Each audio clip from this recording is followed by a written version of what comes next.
Epicurus, a Greek philosopher, once said, be modest in order to test the joy of life in abundance. Those words resonate in our mind, especially now living in a technological era where your boss, your colleagues, and even your client expect you to offer to a 24-hour service. It has become increasingly difficult for employees to balance work with their private lives. Hi there, you're welcome to Family Happiness Corner. My name is Nsiso Jonathan. In this channel, we discuss tips that helps family to stay united and happy. Occasionally, also, we do some training courses on media related services. I implore you to click on the subscription button on your screen and also like and follow our page. So when we drop engaging topics, you will be notified.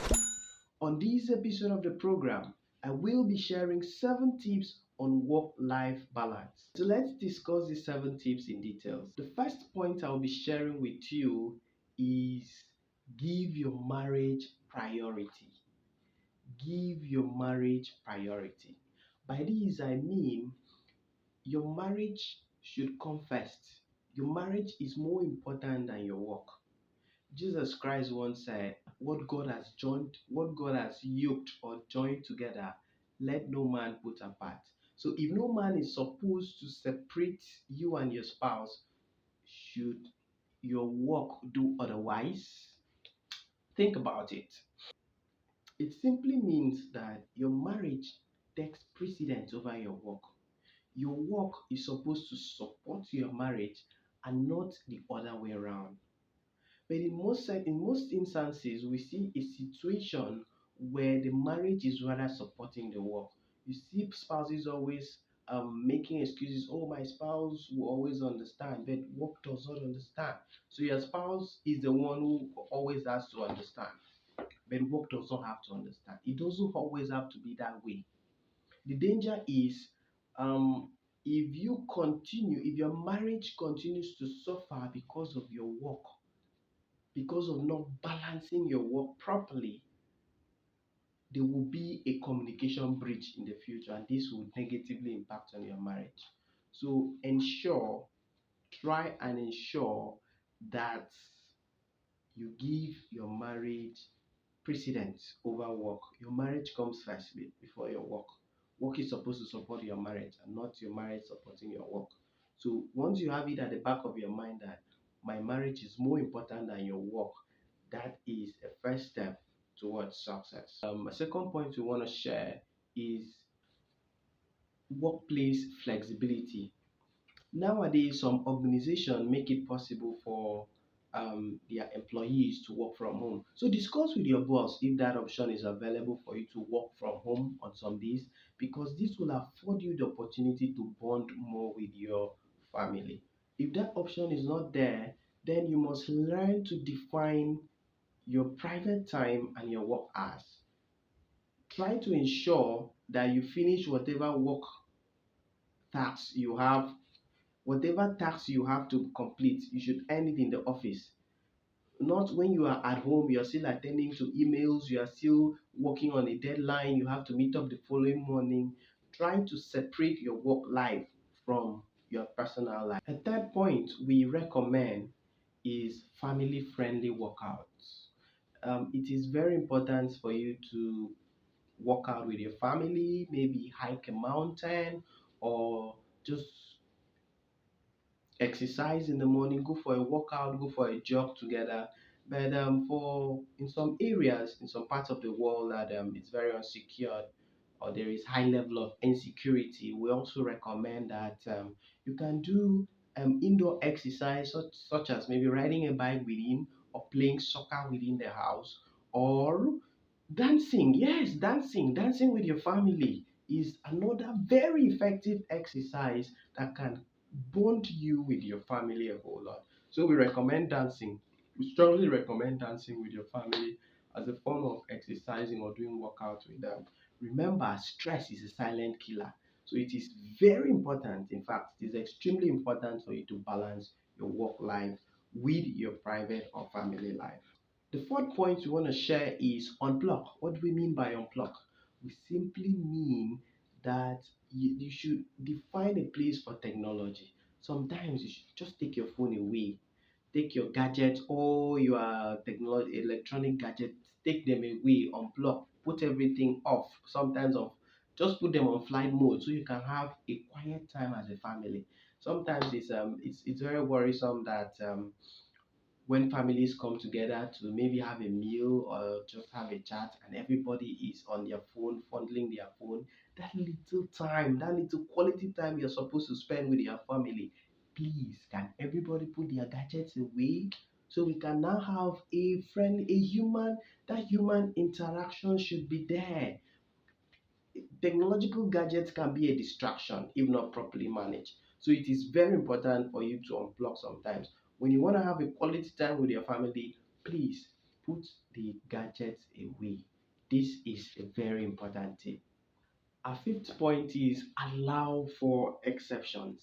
Allow for exceptions. By this we mean, yeah, there would be some instances where you would have emergencies to attend to at work, and you may have to put in some extra time at home to work.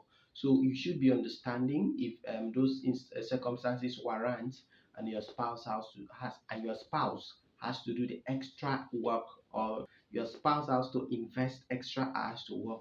Please understand, as long as it is not a habit, create room for exceptions, create room for eventualities. Don't be too rigid with your schedule. Okay, work should be work, family should be family. If there are some exceptions, always create room for that. Let there be that flexibility, but it shouldn't become a habit. It becomes a problem when it is a regular thing. But if it's just a one-time thing, a rarely occurring thing, fine, we can always make room for that. The sixth point we want to share with you is delegate. I'm not sure you heard me well. I said delegate. This is very important. A lot of us have that syndrome that if I'm not there, it's not gonna work. I have to be there before this thing can work. No, if you have subordinates, train them to be able to handle the responsibilities you do. A lot of persons are so afraid to teach others what they know, to share their knowledge, because they feel that if these people know what I know, I'll simply become irrelevant. But the op- the sad reality is that when you hold on to the little knowledge you have, you cannot grow. You can't learn other new things. There are a lot of things to learn in the world. So teach people who are working with you what you know, so that in instances where you are worked out, you can simply delegate and they will handle the responsibility so well for you. So delegation is very important. Delegate, delegate, delegate. Don't do everything alone. You must not be the one to do it before it works. That's the problem. So our seventh point is take care of your mitochondria. Take care of your mitochondria. So the mitochondria is the powerhouse of the cell.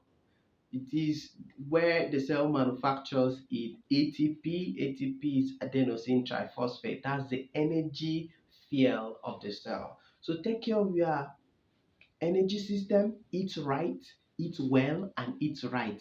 This is very important. Sometimes when we are stressed out, a lot of us we work and work and work, and we even forget to eat. This is very dangerous. So try to take time out and eat. And sometimes because we are stressed out, we are always eating so fast. We don't even give time for the food to digest. In some organizations, they will tell you, you have a 1 hour break. In most cases, it doesn't even work because you have a lot of workload and you're trying to beat your deadline. So you let the break go so you can complete your tasks and possibly close on time or close before it gets too late. This can also be a challenge. So please try to take care of yourself. It is very important. It is extremely very important for you to continue to live and live healthy. The, the sad reality, the truth is, the open secret is if you die on the job, your boss will replace you in 24 to 48 hours. So please try to take care of yourself and ensure that you balance your work with your family. It is very important. We live in a time in a society where, because of a lot of demand on the family, a lot of financial demands. We know we have a lot of financial demands to meet up, but our family is extremely very important. And if the family institution is not properly strengthened, it replicates into the societal vices. A lot of problems we have, most of the social vices we have in our environment today is because of the fact that the family institutions have lost its strength. The family institution is no longer strengthened. A lot of kids grow up without parental guidance. The only thing parents really focus on is providing their children with financial resources, taking care of them, feeding them, buying them gadgets, and all of that. What happens to their emotional well-being? What happens to their psychological development? What happens to their spirituality? These are other areas, in fact, more critical areas parents need to give attention to. So, thank you for watching, and please do remember to subscribe to this channel, like and follow us, so that when we drop other content, you will be notified. Thanks for watching, and see you in our next video.